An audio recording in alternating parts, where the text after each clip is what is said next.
Hi, good afternoon to all. So, இன்னைக்கு நம்ம பார்க்க போகிறது TCS NQT National Qualifier Testல some important shortcuts. So, already I delivered some topics, missing numbers, percentage. So, last video la, so that topics I covered. So, today topic is profit and loss, time and work. So, what is meant by NQT National Qualifier Test? Each and every year they are conducting. So, eligibility is pre-final year and at present final year. So, all streams, all branches can be attended. So, today my portion is profit and loss, time and work. So, each and every topic I solved 5 examples. So, first of all profit and loss, then time and work. Okay. So, these are the syllabus pattern. So, each and every aptitude topics, how many questions and how much time we want to split up. So, in Google itself they put an exam pattern. So, like reasoning ability 30 questions 15 minutes. Okay. So, these are the test duration, these are the questions we want to. So, in numerical ability, quantity ability, quantity aptitude I covered the profit and loss. So, first of all how the formulas came, then we will go to the sums. Okay. In interview itself they are not asking solve the problems, they are asking how the real formula came. Okay. So, அதுதான் இப்போ நம்ம பார்க்க போகிறோம். So ப்ராஃபிட்னாவே நமக்கு தெரியும் லாபம்னா என்னென்னா வாங்குகிற பொருளை விட விற்கிற விலை அதிகமாக இருந்தால் லாபம். ஸோ நம்ம வாங்குகிற பொருளை நம்ம என்ன சொல்லுவோம், buying price, cost price. So that is a வாங்குகிற விலை. ஸோ விற்கிற பொருளுக்கு பேர் selling price. So I am use the shortcut SP as a selling price, CP as the cost price. So இதெல்லாம் ஸ்கூல் லெவலில் நமக்கு தெரிஞ்ச ஃபார்முலா. லாபம்னா என்ன, விற்கிற விலை அதிகமாக இருக்கும். நஷ்டம்னா என்ன, கம்மியாக வாங்கிட்டு அதிகமாக விற்க நஷ்டம். So loss is equal to CP minus SP. So இதெல்லாம் ஸ்கூல் லெவலில் நம்ம படித்த ஃபார்முலாலேருந்து தான் இந்த ஃபார்முலா க்ரியேட் பண்ணியிருக்காங்க. ஸோ ப்ராஃபிட் பர்சன்டேஜ் எப்படி கால்குலேட் பண்ணுறதுனா, ப்ராஃபிட் கால்குலேட் பண்ணிவிட்டு divided by CP into 100. Similarly loss பர்சன்டேஜ்னா என்னென்னா, லாஸ் கால்குலேட் பண்ணோம்.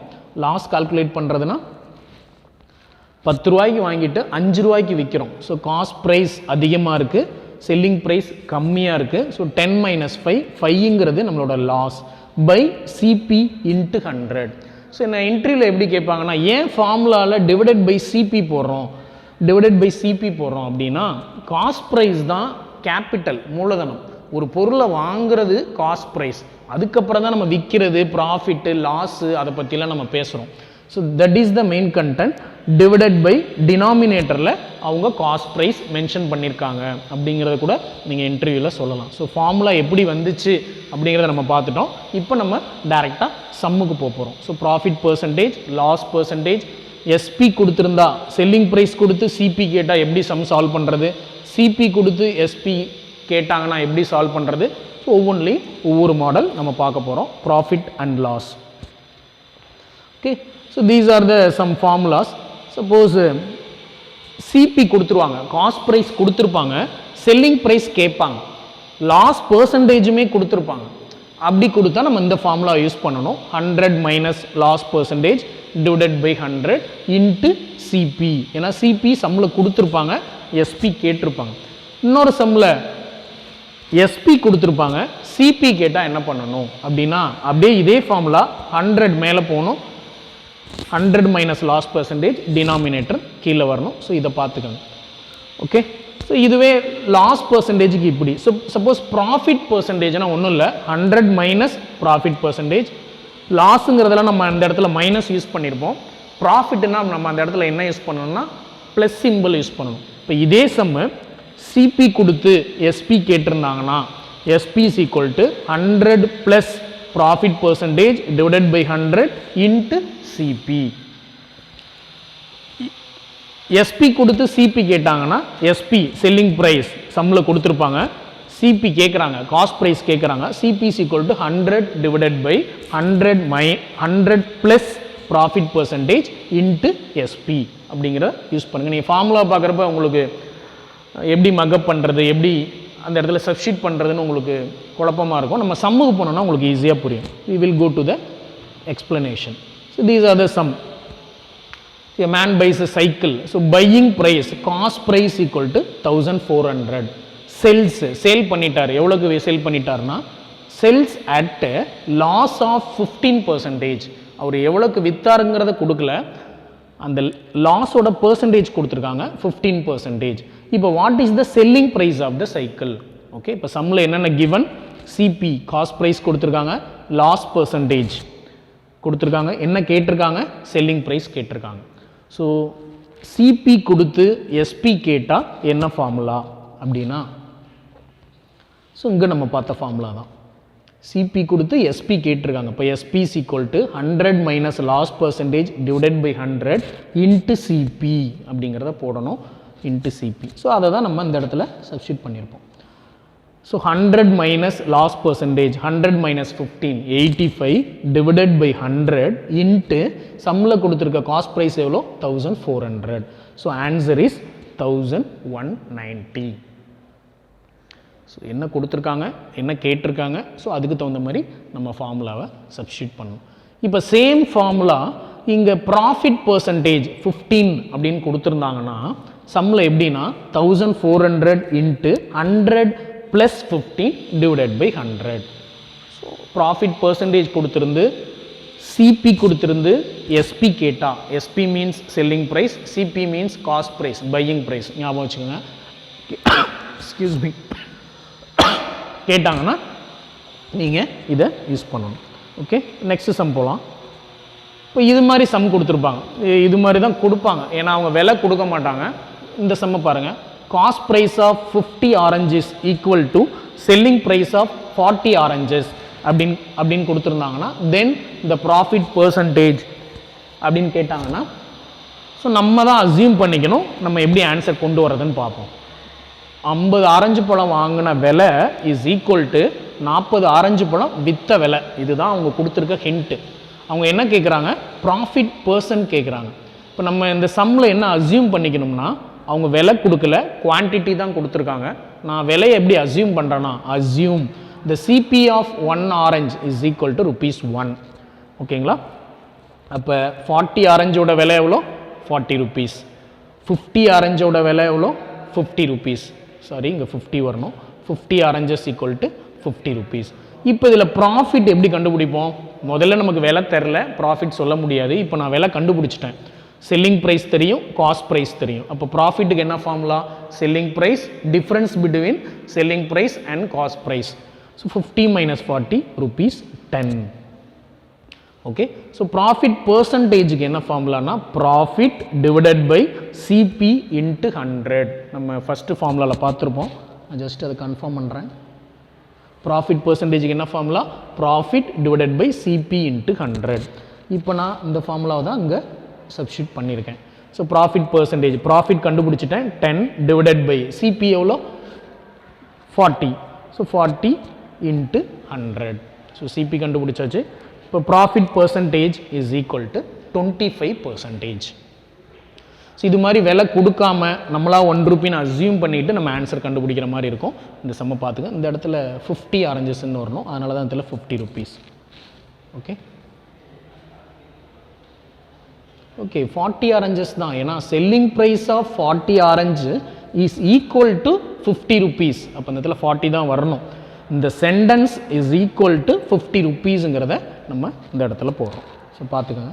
ஸோ நெக்ஸ்ட் சம் இதில் பாருங்கள், cost price of 12 pence is equal to selling price of 8 pence. இந்த கெயின் பர்சன்டேஜ், கெயின் பர்சன்டேஜ்னாலும் ப்ராஃபிட் பர்சன்டேஜ்னாலும் ஒன்று தான். ப்ராஃபிட்டுக்கு இன்னொரு பேர் கெயின், ஞாபகம் வச்சுக்கோங்க. ஸோ இப்போ நம்ம என்ன பண்ணுறோம்? அஸ்யூம் பண்ணிக்கிறோம் cost price of each pen ₹1ங்கிறத நான் அஸ்யூம் பண்ணிக்கிறேன். ஓகே, இப்போ cost price of 12 pen is equal to selling price of 8 pen அப்படின்னு கொடுத்துருக்காங்க. இப்போ பென்னோட விலை ₹1 நான் அஸ்யூம் பண்ணிக்கிட்டா cost price of 8 pen is equal to ₹8. So selling price of 8 pence is equal to ₹12 அப்படிங்கிறத போடணும். பார்த்துங்க, இந்த செல்லிங் ப்ரைஸ் ஆஃப் 8 பென்னோட விலை என்னன்னா இந்த 12 பேனாவோட காஸ்ட் ப்ரைஸோட விலை. 12 பேனாவோட காஸ்ட் ப்ரைஸோட விலை என்ன? ₹12. ஸோ அந்த ₹12 is equal to selling price of 8 pence. இப்போ கெயின் பர்சன்டேஜுக்கு என்ன ஃபார்முலா, ப்ராஃபிட் பர்சன்டேஜுக்கு என்ன formula, profit divided by cost price into 100. Okay, so profit நம்ம கண்டுபிடிச்சிட்டோம். 12 minus 8 4 divided by cost price 8 into 100. So profit percentage equal to 50%. So these kind of sum கேட்கலாம்.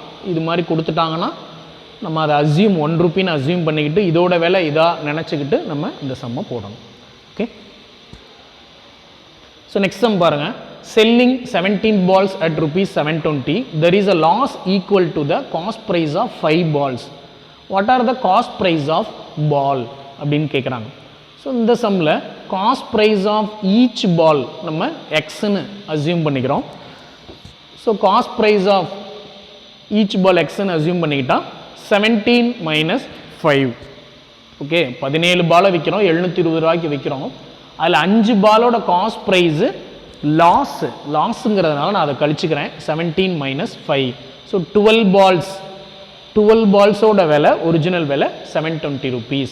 அந்த இதை நம்ம எக்ஸ்ன்னு அசியூம் பண்ணிக்கிறோம். அந்த காஸ்ட் ப்ரைஸ் தான் நம்ம கண்டுபிடிக்கிறோம். So 12 into x equal to 720. அப்போ x equal to 720 divided by 12. So answer is 60. So இந்த இடத்துல என்னென்னா அதில் லாஸ் ஏற்பட்டிருக்கு காஸ்ட் ப்ரைஸ் அப்படின்னு சொன்னதுனால நம்ம என்ன பண்ணுறோம், 17 minus 5 அப்படிங்கிற கான்செப்டை இங்கே யூஸ் பண்ணுறோம். ஸோ இதுதான் answer 60. So these kind of sum வரலாம். So next, so toys are bought rupees 5 each and sold at rupees 4.50. Then the loss percentage. இதெல்லாம் நம்ம ஸ்கூல் லெவல் சம். 5 ரூபாய்க்கு பொம்மை வாங்குகிறோம், 4 rupees 50 விற்கிறோம். ஸோ விற்றுட்டோம், அப்போ நமக்கு லாஸ் எவ்வளோ, 50 பைஸ். So okay, 0.50. அதோட காஸ்ட் ப்ரைஸ் எவ்வளோ, காஸ்ட் ப்ரைஸை தான் டினாமினேட்டரில் போடணும். ஸோ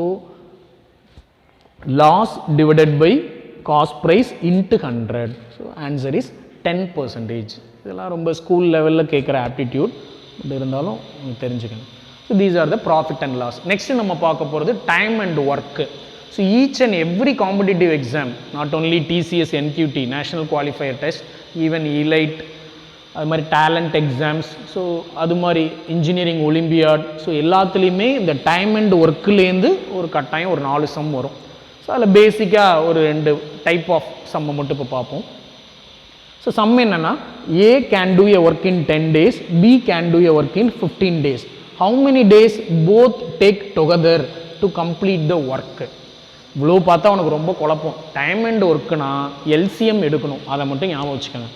ஏ ஒரு வேலையை 10 நாளில் பார்க்குறாரு, பி அதே வேலையை 15 நாள் பார்க்குறாரு.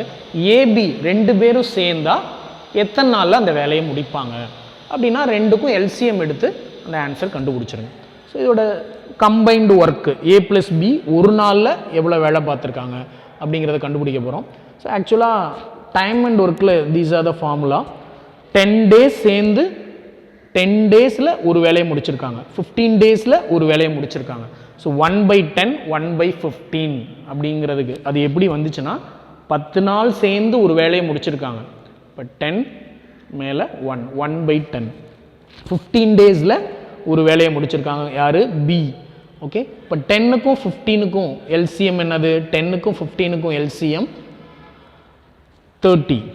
இப்போ இதை நீங்கள் கன்வெர்ட் பண்ணிங்கன்னா 3 + 2 மாறிடும், 5/13 வரும். ஸோ 30 நாள் சேர்ந்து 30 நாள் அந்த 5% வேலையை முடிச்சிருக்காங்க. ஸோ இப்படி வர்றப்ப ஃபைனலாக இதை ரிவர்ஸ் பண்ணிக்கணும். 5/30 நம்ம சிம்பிளிஃபை பண்ணோம்னா 1/6ன்னு வரும். ஸோ 1/6. ஸோ 6 days அந்த வேலையை ஒன் ஆஃப் த ஒர்க்கை முடிச்சிருக்காங்க. So A and B will be complete the work in 6 days. இந்த டினாமினேட்டரில் இருக்க 6 தான் நமக்கு ஆன்சர். சார் மேலே 1 இருக்கே அப்படிலாம் கேட்கக்கூடாது. 6 days சேர்ந்து அந்த ஒரு வேலையை முடிச்சிருக்காங்க. ஸோ டைம் அண்ட் ஒர்க்கில் இது மாதிரி கம்பைன் பண்ணி கேட்பாங்க. இப்போ கம்பைன் பண்ணி கொடுத்ததை பியோட ஒரு நாள் வேலை கேட்பாங்க, அப்போ அதுக்கு சப்ட்ராக்ட் பண்ணணும். So these are the time and work problem. So next இதே பாருங்கள். ஏ அலோன் சிங்கிளாக ஒரு வேலையை 12 நாளில் முடிக்கிறார். ஏ அண்ட் பி டுகெதராக 8 daysல முடிச்சிருக்காங்க. How long will B alone take to complete the work? Okay, A ஒரு வேலையை ஒரு பர்டிகுலர் டேயில் 12 நாளில் முடிச்சிருக்காரு, ஏபி 2 பேரும் சேர்ந்து 8 நாளில் முடிச்சிருக்காங்க, பி அந்த வேலையை எத்தனை நாளில் முடிச்சிருப்பாரு. அப்படி ஈக்குவல் டு அங்கிட்டு வந்தால் மைனஸ்ன்னு மாறும், அது உங்களுக்கு தெரியும். 1/a + 1/b is equal to 1/ab. இப்போ அவன் என்ன கொடுத்துருக்கான், 1/a கொடுத்துருக்கான், 1/ab கொடுத்துருக்கான், 1/b கேட்குறாங்க. ஓகே, இப்போ 1/b is equal to 1/ab, இந்த ஈக்குவல்ட்டுக்கு இந்த சைடு இருக்க 1/a அந்த சைடு போனால் -1/a மாறும். ஸோ இதுதான். ஸோ ஏஸோட 1 days ஒர்க்கு 1/12, 12 நாள் சேர்ந்து இந்த ஒரு வேலையை முடிச்சிருக்காரு, அதனால் 1/12ன்னு போடுறேன். a + b கம்பைனாக சேர்ந்து அவங்க முடித்த நாள், a + b 2 பேரும் சேர்ந்து 8 நாளில் அந்த ஒரு வேலையை முடிக்கிறாங்க. இது ரெண்டும் நமக்கு தெரியும். இப்போ எனக்கு பியோட 1 day ஒர்க்கு வேணும். இது ரெண்டும் சேர்ந்து தான் இது வந்திருக்கும். அப்போ இது வேணும்னா என்ன பண்ணணும், சப்ட்ராக்ட் பண்ணணும். ஸோ எது பிக் நம்பர், 1/8, 1/8 மைனஸ் 1/12 போட்டோம்னா எல்சிஎம் எடுத்தோம்னா 12க்கும் 8க்கும் எல்சிஎம் 24, 8 × 3 24, 3ஆல் நியூமரேட்டரை மல்டிப்ளை பண்ணுறோம், 3 மைனஸ் 12 × 2 24, அந்த 2ஆல் நியூமரேட்டரை மல்டிப்ளை பண்ணுறோம், 3 மைனஸ் 2, அப்போ 1/24. So answer is 24 days. So these are my main shortcuts regarding aptitude, profit and loss and time and work. These are the main promo. What are the types? இதிலே நிறைய type இருக்குது. Next வீடியோவில் நான் next topic உங்களுக்கு update பண்ணுறேன். Thanks for வாட்சிங். Thanks to Thirunavukkarasu.